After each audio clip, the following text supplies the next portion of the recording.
Are you confused by the term inventory days? Well, let's take a company which manufactures and sells cars. This is their normal business activities. Let's look at the process. Once the cars are manufactured, they are sent to the company's warehouse. Thereafter, the cars will be sold, but until then, they are counted as part of inventory. Ideally, we want the cars to spend minimum time in the warehouse.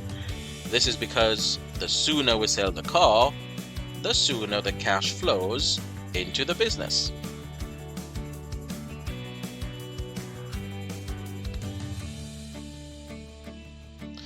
One way to determine the efficiency of our inventory is to calculate what is known as the inventory days ratio.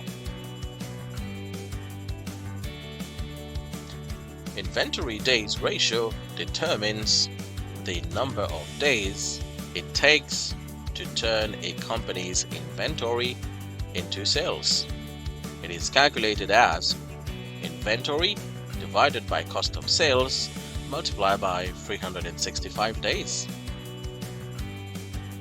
Let's assume that at the end of the year, inventory value was $8 million and cost of sales was $64 million.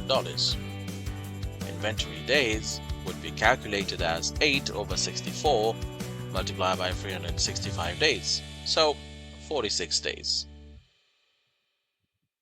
Okay, but what does that mean exactly? Well, it implies that our cars spend on average 46 days in the warehouse before being converted to sales. Word of caution: the inventory days ratio will obviously vary depending on the different business sectors. Example, you would expect a shorter inventory days for the food industry, where the items may be perishable.